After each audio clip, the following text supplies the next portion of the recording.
हरे कृष्णा हरे रामा भाइयों बहनों।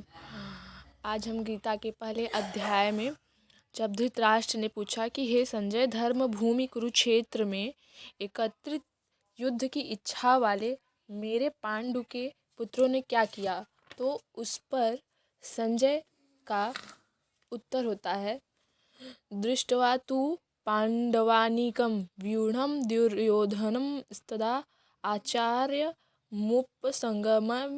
राजा वचनम ब्रवीत।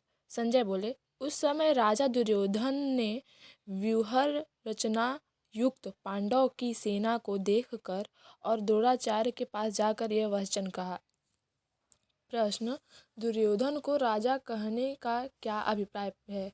यहाँ पर हम दुर्योधन को राजा क्यों कहेंगे? उत्तर, संजय के द्वारा दुर्योधन को राजा कहे जाने में कई भाव हो सकते हैं। दुर्योधन बड़े वीर और राजनीतिज्ञ थे तथा शासन का समस्त कार्य दुर्योधन ही करते थे। संत सभी को आदर दिया करते हैं और संजय संत स्वभाव के थे। पुत्र के प्रति आदर सूचक विशेषण का प्रयोग सुनकर धृतराष्ट्र को प्रसन्नता होगी। प्रश्न, व्यूह रचना युक्त पांडव सेना को देखकर दुर्योधन आचार्य द्रोण के पास गए, इसका क्या भाव है?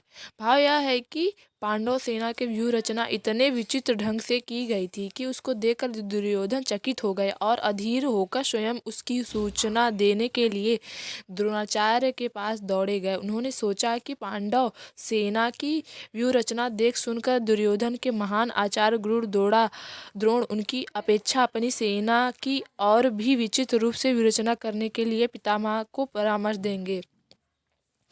प्रश्न, दुर्योधन राजा होकर स्वयं सेनापति के पास क्यों गए? उन्हीं को अपने पास बुलाकर सब बातें क्यों नहीं समझा दी? उत्तर, यद्यपि पितामह भीष्म प्रधान सेनापति थे, परंतु कौरव सेना में गुरु द्रोणाचार्य का स्थान भी बहुत उच्च और बड़े ही उत्तरदायित्व का था।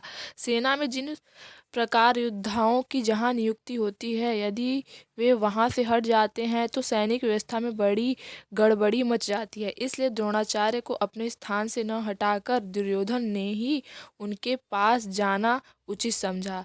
इसके अतिरिक्त द्रोणाचार्य वयोवृद्ध और ज्ञानवृद्ध होने के साथ ही गुरु होने का कारण आदर के पात्र थे तथा दुर्योधन को उनसे अपना स्वार्थ सिद्ध करना था, इसलिए भी उन्हें सम्मान देकर उनका प्रिय पात्र बनना उन्हें अभीष्ट था।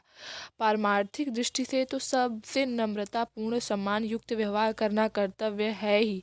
राजनीति में भी बुद्धिमान पुरुष अपना काम निकालने के लिए दूसरों का आदर किया करते हैं। इन सभी दृष्टियों से उनका वहाँ जाना उचित था।